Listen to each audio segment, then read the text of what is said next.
NATS registration. যে কোনো ধরনের ডিপ্লোমা করে বাড়িতে বসে আছেন, ভাবছেন চাকরি পাবেন কিভাবে? হ্যাঁ, চাকরির জন্য আপনাদের বড় সুবর্ণ সুযোগ রয়েছে ন্যাটস রেজিস্ট্রেশনের মাধ্যমে। কি এই ন্যাটস রেজিস্ট্রেশন বা কিভাবে রেজিস্ট্রেশন প্রক্রিয়াটা সমাপ্ত করবেন সে বিষয় নিয়ে আলোচনা করব। আবারও একবার জানিয়ে রাখছি, আপনি যদি যে কোনো ধরনের ডিপ্লোমা কোর্স করেছেন বা যে কোনো টেকনিক্যাল কোর্স করেছেন, আপনাকে সরকারের মাধ্যমে ট্রেনিং দেওয়া হবে এবং সেই ট্রেনিং সম্পন্ন করার সাথে সাথে তাছাড়া ট্রেনিং পিরিয়ডে আপনাকে একটা যথেষ্ট অ্যামাউন্ট দেওয়া হবে যাতে আপনি স্কলারশিপ হিসেবে সেটাকে চালিয়ে টাকাটা পেতে পারেন, এবং এই ট্রেনিং শেষ হওয়ার সাথে সাথে আপনাকে কিন্তু চাকরি দেওয়া হবে।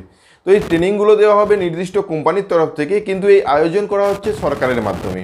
তো আজকে এই সরকারের যে আয়োজনের অফিসিয়াল ওয়েবসাইট ন্যাটস বলা হচ্ছে, তো এখানে রেজিস্ট্রেশন করে আপনাদের যে ক্যাটাগরির টেকনিক্যাল এক্সপিরিয়েন্স রয়েছে তার উপর বেস করে আপনাদেরকে ট্রেনিং প্রোভাইড করা হবে। এই ট্রেনিং প্রোভাইড করার জন্য আপনাদের একটা প্রোফাইল তৈরি করতে হবে। সেই প্রোফাইলে আপনাদের যাবতীয় তথ্য সাবমিট করতে হবে। আপনি কোথায় ট্রেনিংটা করতে চাইছেন, আপনার কী ধরনের স্কিল রয়েছে, যাবতীয় তথ্য বা ব্যাংকের ডিটেলস, নাম, বাবার নাম, গ্রামের নাম, ছবি, সিগনেচার, অ্যাকাউন্ট ডিটেলস সমস্ত কিছু আপলোড করে আজকে সেই সম্পূর্ণ পদ্ধতিটা আপনাদের সামনে তুলে আনবো। একদম লাইভ আপনারা দেখতে চলেছেন, প্রথম থেকে একদম শুরু থেকে লাস্ট পর্যন্ত স্টেপ বাই স্টেপ পদ্ধতি। চলুন সরাসরি স্ক্রিনে চলে যাই, তাহলে বিষয়টা আরও ভালোভাবে বোঝাতে পারবো। চলুন সরাসরি স্ক্রিনে চলে যাই। আপনাদেরকে যে অফিসিয়াল ওয়েবসাইটে যেতে হবে সেই অফিসিয়াল ওয়েবসাইট এটা, কিন্তু অনেক সময় সার্ভার এররের কারণে এরকম লেখা আসতে পারে। ভাবার কিছু নেই, এরকম লেখা আসলে সরাসরি গুগলে সার্চ করবেন nats.gov.in। গুগলে সার্চ করলে তবেই কিন্তু আপনারা এদের যে অফিসিয়াল ওয়েবসাইটটা নতুনভাবে যে আপডেট করা হয়েছে সেখানে যাবে। অর্থাৎ এখানে যে কোনো লেখা সার্চ করে সরাসরি তারপরে লেখাটা লিখলে প্রথমে যে লিঙ্কটা আসবে এখানে ক্লিক করলে কিন্তু ওদের অফিসিয়াল ওয়েবসাইটে আসবে। হ্যাঁ, এখানে অবশ্যই আপনারা রেজিস্ট্রেশন যে পদ্ধতি সেটাই দেখতে চলেছেন। অনেক অপশানের সাথে সাথে এখানে স্টুডেন্ট বলে একটা অপশান দেখতে পাচ্ছেন, কিন্তু আগে এই অপশানটা এনরোল বলে অপশান থাকতো। আপনারা চারিদিক থেকে খোঁজাখুঁজির পরেও যেহেতু পাচ্ছেন না, সেই জন্য এটা নতুন আপডেট করা হয়েছে।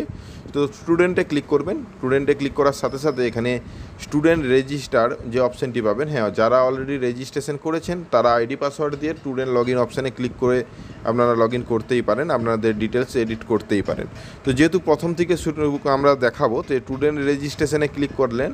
ক্লিক করার সাথে সাথে নিচের দিকে কী কী ডকুমেন্টস প্রয়োজন হবে এই যে পুরো অ্যাপ্লিকেশনটা সমাপ্ত করার জন্য প্রথমেই বলা হয়েছে আধার কার্ড, তারপর বলা হয়েছে একটা ভ্যালিড ইমেল আইডি নম্বর, এবং এর সাথে অবশ্যই ভ্যালিড মোবাইল নম্বর যাতে ওটিপি আসবে, পাসপোর্ট সাইজ ফটো 1 MBর মধ্যে আপনাদেরকে জেপিজি ফরম্যাটে স্ক্যান করে রাখতে হবে, আধার কার্ড যেটা আপনার ব্যাঙ্ক অ্যাকাউন্টের সাথে যুক্ত থাকবে, হ্যাঁ অবশ্যই সেই ব্যাঙ্ক অ্যাকাউন্টটাও প্রয়োজন হবে, এবং কোয়ালিফাইড যে ডিগ্রি সার্টিফিকেটটা রয়েছে সেই সার্টিফিকেটের কপি 1 MBর মধ্যে আপনারা স্ক্যান করবেন। আপনারা অনেকেই ভাবতে পারেন যে একাধিক কপি কি দেওয়া যেতে পারে, হ্যাঁ, যেহেতু পিডিএফ ফরম্যাট বলা হয়েছে এখানে আপনারা একাধিক কপি স্ক্যান করতেই পারেন। তো যাই হোক, এখানে স্ক্যান করা হয়ে গেলে অবশ্যই এই এমবিটা নজর রাখবেন 1 MBর মধ্যে। ব্যাংকের পাসবইয়ের স্ক্যান কপি করবেন, সেটাও আবার 1 MBর মধ্যে, যথেষ্ট ভালো কোয়ালিটির স্ক্যান করা যাবে 1 MBর মধ্যে। সমস্ত পার্টগুলো দেখেছেন কিনা এই অপশানটাতে ইয়েস অপশানে ক্লিক করার সাথে সাথে ফর্মটা ওপেন হবে। এখানে বলা হয়েছে আগে কোনো এই সরকারি ট্রেনিং করেছেন কিনা, তো ট্রেনিং করে থাকলে তাহলে আপনাকে নট এলিজিবল লেখা উঠবে, যদি নো করেন তবেই কিন্তু এই ফর্মটা ফিল আপ করতে পারবেন। এখানে রয়েছে ওয়ার্ক এক্সপিরিয়েন্স, কোনো ওয়ার্ক এক্সপিরিয়েন্স আছে কি না, নো করবেন। আপনি যে পড়াশোনাটা করেছেন সেটা রেগুলার মোডে, তো অবশ্যই এখানে রেগুলার অপশান পাবেন, না ডিস্টেন্স অপশান পাবেন, না পার্ট টাইম। আপনি যে ফরম্যাটে পড়াশোনা করেছেন সেই ফরম্যাটটা চয়েস করবেন। ফার্স্ট নেম অর্থাৎ এখানে ফুল নেমটা লিখবেন, এখানে ডেট অফ বার্থ চয়েস করবেন, এদের যে ক্যালেন্ডার অপশানটা এসেছে এই ক্যালেন্ডার চয়েস করে জেন্ডার মেল ফিমেল চয়েস করবেন। এখানে category general, SC ST OBC রয়েছে, আপনারা যে ক্যাটাগরিতে রয়েছেন যদি জেনারেল বা অন্যান্য হয়ে থাকে আদার্স অপশান চয়েস করবেন। এখানে আধার নম্বর দিতে বলা হয়েছে, অর্থাৎ আধার কার্ডের নম্বরটা দেওয়ার সাথে সাথে আধার কার্ডটা আপলোড করতে হবে। তো আধার কার্ডটা 1 MBর মধ্যে আপলোড করতে হবে, স্ক্যান করে রাখতে হবে আগের থেকে, সেই জন্যই বললাম স্ক্যান কপিগুলো করে রাখবেন। চয়েস করার সাথে সাথে ইনস্টিটিউট ডিটেলস, অর্থাৎ ইনস্টিটিউটটা কোন, আপনি যে পড়াশোনাটা কমপ্লিট করেছেন সেটা কোন স্টেটের আন্ডারে। এখানে ওয়েস্ট বেঙ্গল ছাড়া সমস্ত স্টেট রয়েছে, আপনি যে স্টেটের থেকে পড়াশোনাটা করেছেন সেই স্টেটের নামটা চয়েস করবেন, এবং সেই ইনস্টিটিউটটা কোন ডিস্ট্রিক্টের আন্ডারে রয়েছে সেই ডিস্ট্রিক্টটা চয়েস করার সাথে সাথে সমস্ত ইনস্টিটিউটের নাম আসবে, আপনি যে ইনস্টিটিউট থেকে পড়াশোনা করেছেন তার নামটা চয়েস করবেন। চয়েস করার সাথে সাথে slate last class pass out, তো এতগুলো ট্রেডে যদি পড়াশোনা করে থাকেন তবেই কিন্তু এই ট্রেনিংটা করতে পারবেন। এখানে ডিপ্লোমার অনেকগুলো ইঞ্জিনিয়ারিং, টেকনোলজি, জেনারেল স্ট্রিম, এখানে ডিপ্লোমা যদি কেউ জেনারেল স্ট্রিমেও করে থাকে তাও হবে, ডিপ্লোমা ভোকেশনাল স্ট্রিম থেকে করে থাকে তাও হবে, ডিপ্লোমা ইঞ্জিনিয়ারিং টেকনোলজি থেকেও করা থাকলে হবে, এবং জেনারেল স্ট্রিম যেগুলো সম্পূর্ণ বিষয়গুলো দেখতে পাচ্ছেন, আপনার যেটা হবে সেটা চয়েস করবেন। আপনি যে স্ট্রিমটা চয়েস করেছেন তার মধ্যে এখানে ডিপ্লোমার মধ্যে কোন কোন ক্যাটাগরিগুলো আছে সেগুলো দেখাচ্ছে। তো এখানে ইএস করার সাথে সাথে কোর্স ডিটেলস, কোন ক্যাটাগরিতে আপনি করেছেন এই যে ইঞ্জিনিয়ারিং বা টেকনোলজিটা ডিপ্লোমার, সেই ক্যাটাগরিটা আপনাদেরকে চয়েস করতে হবে। তো এখানে অনেক ধরনের আছে, আপনারা যে ক্যাটাগরিতে করেছেন সেটা চয়েস করবেন। তারপর স্পেশালাইজেশন অপশন পাবেন, স্পেশালাইজেশনেও আপনারা যে কোর্সগুলো আরও এক্সট্রা ডিপে যাচ্ছে, এবার এগুলো আপনারা আপনাদের পছন্দ মতো বা আপনাদের কোর্স অনুযায়ী চয়েস করবেন। তো যাই হোক, এখানে স্টুডেন্ট আইডি রয়েছে, অবশ্যই স্টুডেন্ট আইডিটা প্রোভাইড করতে হবে। আপনাদের যে রেজিস্ট্রেশন নম্বর বা রোল নম্বর বা স্টুডেন্ট আইডি যে কোনো একটা এখানে লিখতে হবে। ইয়ার অফ পাসিং, কত সালে পাস করেছেন, অবশ্যই সেটা চয়েস করার সাথে সাথে মান্থ অর্থাৎ পাসিং মান্থ, এটা কোথায় পাবেন, আপনাদেরকে যে সার্টিফিকেটটা প্রোভাইড করা হয়েছে তার নিচে কিন্তু ডেটটা লেখা রয়েছে, সেই মতো মাসটা চয়েস করবেন। যদি না থাকে যে কোনো একটা আনুমানিক মাস দিবেন। পার্সেন্টেজ কষতে হবে ফর সিজিপিএ, যদি সিজিপিএ হয়ে থাকে তাহলে সিজিপিএটা না দিয়ে পার্সেন্টেজ কষে কিন্তু পার্সেন্টেজটা লিখবেন। ইমেল আইডি, অবশ্যই আপনার যে চালু ইমেল আইডি রয়েছে সেই ইমেল আইডিটা প্রোভাইড করবেন। মোবাইল নম্বর প্রোভাইড করবেন। পাসওয়ার্ডটা অবশ্যই অ্যালফা নিউমেরিক পাসওয়ার্ড ব্যবহার করবেন এবং সেটাকে আরেকবার লিখে শো পাসওয়ার্ড করলে আপনারা যে পাসওয়ার্ডটা লিখছেন দেখতে পাবেন। এই যে প্লাস মাইনাস বা এটাকে ক্যাপচার কোড বলা হচ্ছে, এটাকে ঠিকঠাক লিখে এখানে সাবমিট অপশানে ক্লিক করবেন। ক্লিক করার সাথে সাথে একটা অ্যাক্টিভেশন লিঙ্ক পাঠানো হয়েছে ইমেলের মাধ্যমে, সেখানে অবশ্যই আগে ভেরিফিকেশন করবেন বা ক্লিক করে লিঙ্কটাকে অ্যাক্টিভ করবেন, তবেই কিন্তু পরবর্তী স্টেপ এগাতে পারবেন বা রেজিস্ট্রেশন আইডি পাবেন এবং সেই আইডি দিয়ে লগ ইন করতে পারবেন।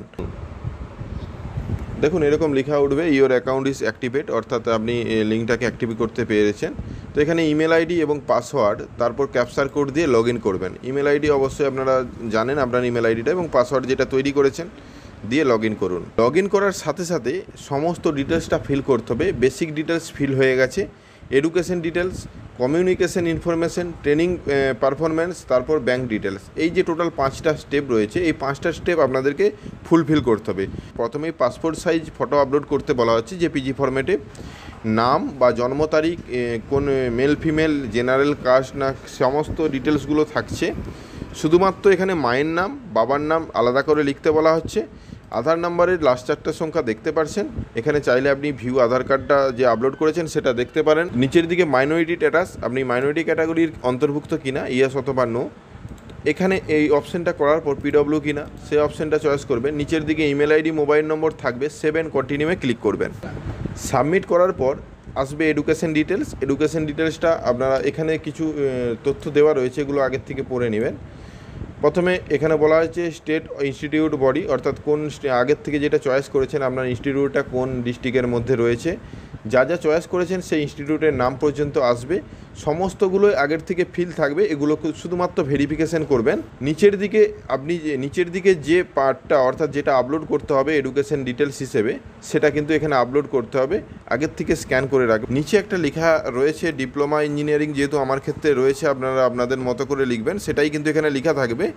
বা জয়েন্ট আফটার, অর্থাৎ এই যে কোর্সটা করার আগে আপনি কি কোর্স করেছেন বা কি কমপ্লিট করার পর আপনি এই কোর্সে গেছেন, সেখানে কিন্তু অনেকগুলো অপশান রয়েছে। যদি ডিপ্লোমার পরেও আপনি ডিপ্লোমা করছেন তাহলে ডিপ্লোমা চয়েস করবেন।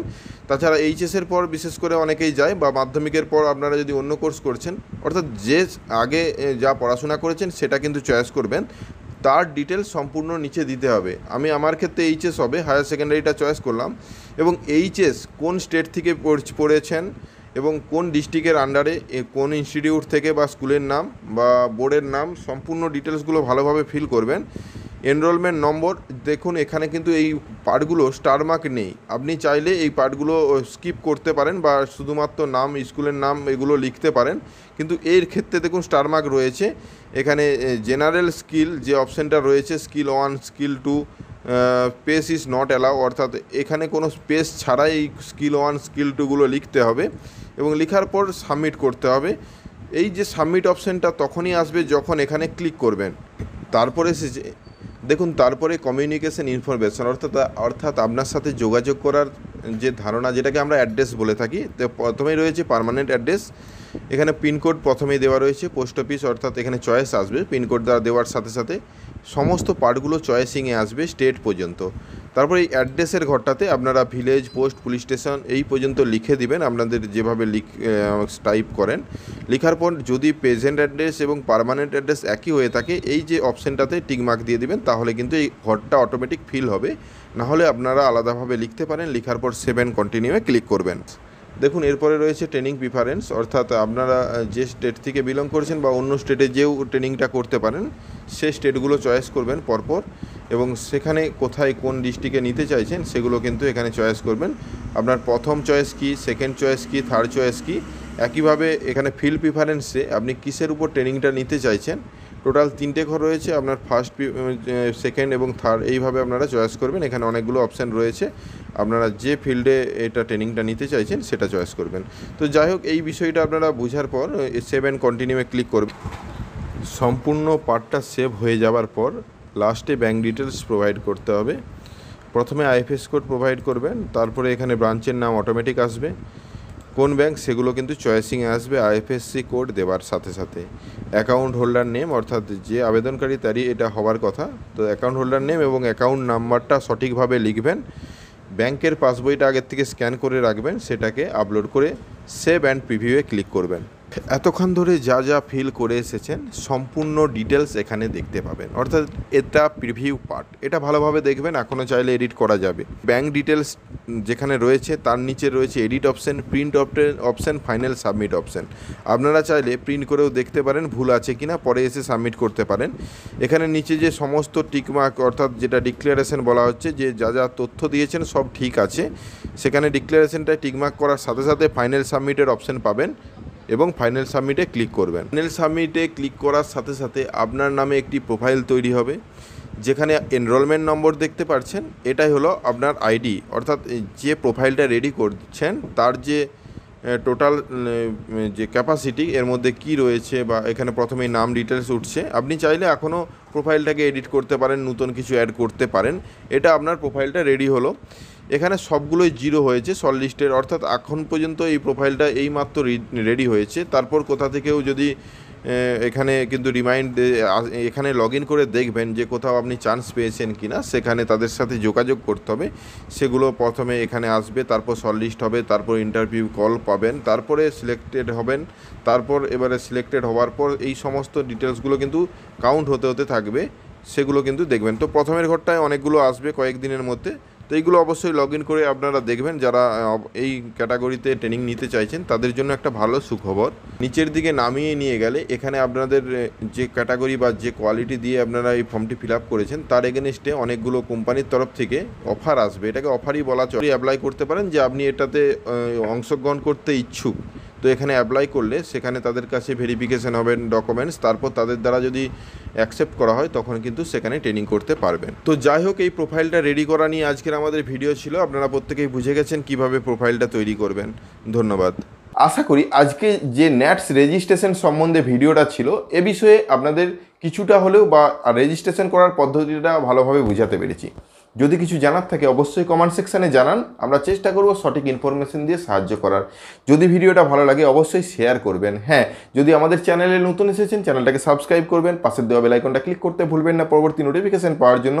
যারা অলরেডি সাবস্ক্রাইব করে আমাদেরকে সাপোর্ট করছেন অসংখ্য ধন্যবাদ। এভাবেই পাশে থাকুন। দেখা হচ্ছে নতুন কোনো ভিডিও নিয়ে। ধন্যবাদ।